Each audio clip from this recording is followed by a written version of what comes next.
Assalamualaikum warahmatullahi wabarakatuh. Alhamdulillahi wa kafa, wassalatu wassalamu ala rasulil mujtaba, amma ba'd.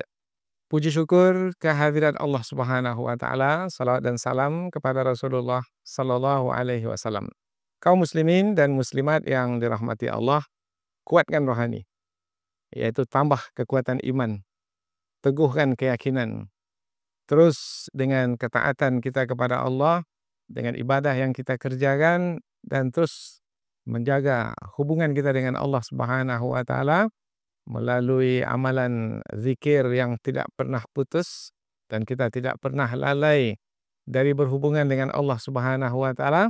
Kuatkan terus kerohanian kita.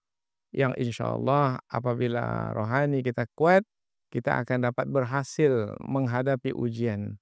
Ujian kadangkala datang dari arah yang tidak kita sangka-sangka.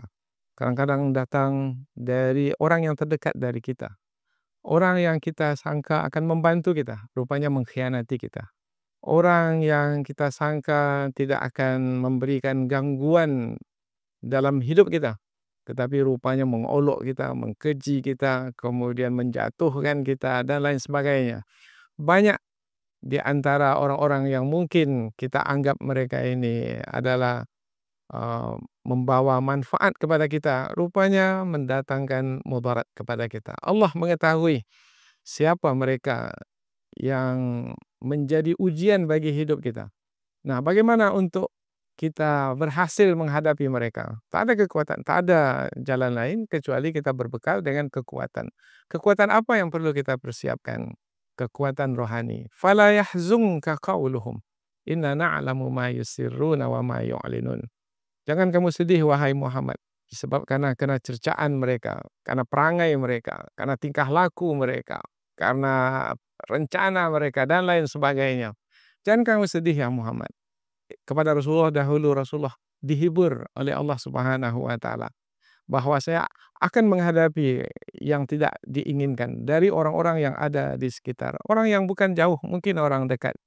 Tetapi itulah dia ujian dari Allah Subhanahu wa taala. Hidup ini adalah menjalani ujian-ujian tersebut.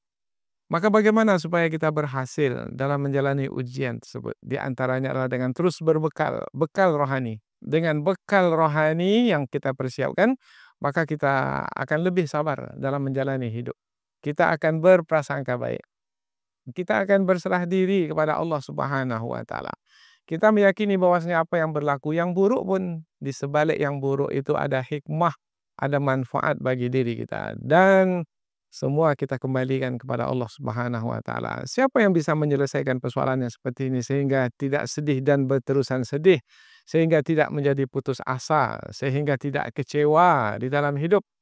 Mereka adalah orang yang memiliki bekal kekuatan rohani. Maka terus kuatkan rohani sehingga kita berhasil dalam menjalani ujian hidup yang kita tidak tahu ujian itu dari mana datangnya.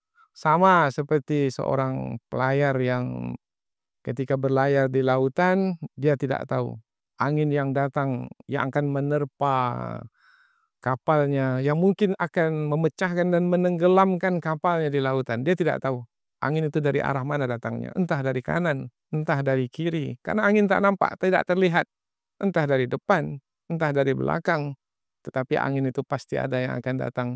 Dan ketika seorang nakhoda itu punya kekuatan yang cukup untuk berlayar, maka insya Allah ia akan selamat sampai ke daratan.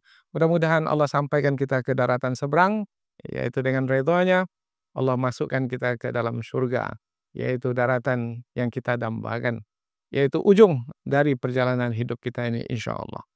Assalamualaikum warahmatullahi wabarakatuh.